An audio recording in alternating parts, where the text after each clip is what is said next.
Hello and welcome to another video. Today I've got some good news and I've got some bad news for you. So what should we start off with? The bad news is they're finally remaking The Raid. I want to say I am talking about Brain Dead Hollywood. The good news? It's going to be on Netflix. I thought you would be happy. Hello, this is your television speaking. Let's push the button marked idiot and see what comes out.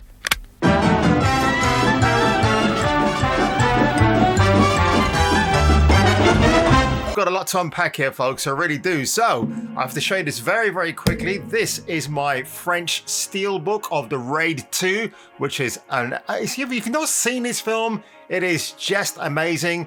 I'll probably call it the godfather of this supposed trilogy. There's a reason why they didn't make a third film, but I'll get into that later on. But this is with chef's kiss. You know, The Raid 1 and The Raid 2, like the best action films I've seen in the last 10 years. And of course, John Wick came along afterwards in 2014, but really, you got to look at The Raid. They were shot by a Welshman called Gareth Evans in Indonesia. And I've seen a lot of these films before The Raid, like Moran 2, which is just amazing. But here we are, deadline. They've announced this today. Michael Bay, Gareth Evans, and Patrick Hughes team on new reimagining of Evans's The Raid for Netflix. Oh, God. Before I get into this article, please subscribe, please like the video, and I'm going to say this much already.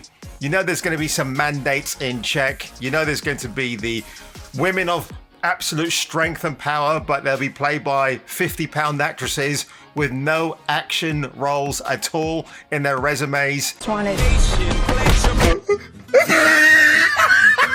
And then the rest of the SWAT team will be a diverse cast, won't it? It won't be anything else but.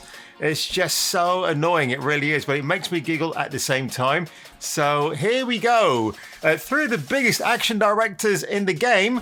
Well, only Gareth Hugh Evans, I would say, is the biggest action director in this list and the one with actual proper credentials, are coming together to help give a new spin on one of the decade's most acclaimed action picks. Sources tell Deadline that Netflix has come aboard, a new reimagining of Gareth Evans' cult classic, The Raid, tapping Patrick Hughes to direct with Michael Bay and XYZ Films on board to produce.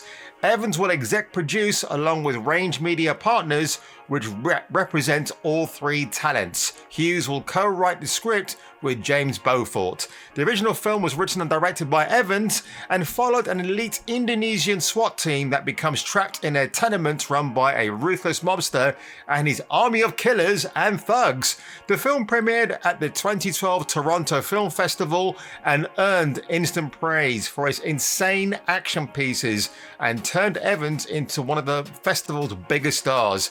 Sony Pictures Classics would release the film later, which gained a cult fan base that will lead to a sequel, The Raid 2. So they had to call it Raid Redemption because Sony couldn't secure the rights to the word The Raid or the phrase The Raid. I don't know why.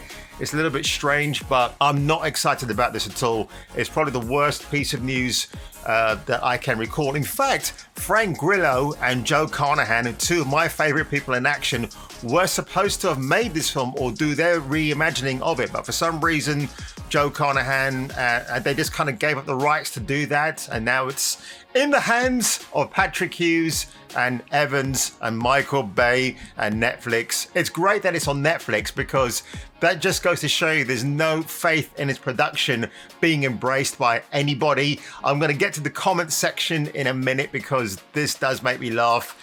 But look, Patrick Hughes, he was the guy behind the Hitman and the Bodyguard, the Hitman's Wife's Bodyguard movies. And you know, they're fun films, but I'll say the first Hitman's Bodyguard, that scene where Ryan Reynolds is fighting that unstoppable Russian killing machine in the DIY shop, I thought that was really, really good. And again, it's a bit edited in places, but at least that tried to do something, but you know, the rest of the film and even the sequel did not even live up to that at all. So It's just really weird. Now, what I find even more stranger than want to set this in Philadelphia. Now, I don't know what kind of crime scene or what kind of gangland scene that Philadelphia has. If you're going to set this in, say, because they're calling it the Badlands in Philadelphia, but if that was me, I'd be thinking, why not set it in Kansas? That's got a heavy underworld influence. You can set it there, or Detroit, or Pittsburgh, you know, real kind of rundown towns in America, and that would kind of make a bit more sense. But at the same time, nobody wants a remake of the Raid movies. You just can't do it. For one thing, Hollywood has a problem with staging believable action. It's all close cut editing, which is what Netflix seems to be in favor of. Remember, this is just content for Netflix. Netflix, when they started out, there was nothing like this.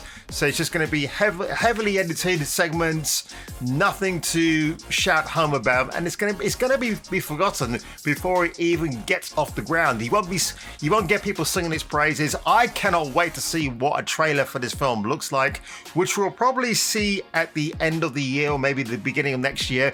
Whether they get this film done in a short amount of time, I will be surprised. I mean, for one thing, you haven't even got 1187 Productions involved in this. If they were involved in it, I would have thought, okay, maybe they might bring some gravitas to the whole proceedings. But so far, that's not even the case here. It's just these three people, and that's pretty much it. But let's get to the comment section, because I thought this was pretty funny. So, D. Timms, haha, hilarious.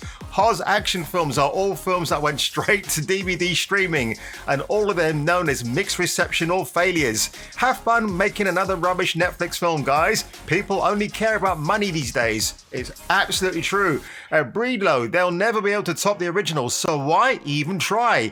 If they really wanted to do something, just let Evans make Raid 3 to complete the trilogy. Yeah, Evans won't make Raid 3. There were plans to do it, but the way the film ended on the second note with Rama saying this is not for him anymore, Gareth Evans actually confirmed that because their character's narration, his story came to an end at the end of Raid 2. Now, even if they were to make Raid 3, Iko Uwais would only be back for a small part, so he wouldn't even be the major attraction, which kind of baffles me because he was the person that made the two Raid films so compelling to watch. They are giving the remake for one of the best action movies ever to the guy who did Expendables 3 and Hitman's Bodyguard. Says a lot about Netflix's standards. See, I told you. Michael Bay's got the Ambulance film coming out with Jake Gyllenhaal and Michael Pena, and that looks really good. But Michael Bay, his best days are behind him. You think of The Rock, you think of Armageddon. So guys, are you on board with this today? Were you even aware that a Raid remake was actually now happening? I am surprised. I thought they kind of brushed this under the carpet. Well, I guess I was wrong. So on that one, folks, if you enjoyed my video today, please hit the subscribe button. Please machine gun that like button. And thank you to the new subscribers I've gained in the last few days alone. It is awesome. It means that the more you like and the more you share my video, YouTube will push this out further and further. So on that one, folks, take care of yourselves, and I'll see you on the next video.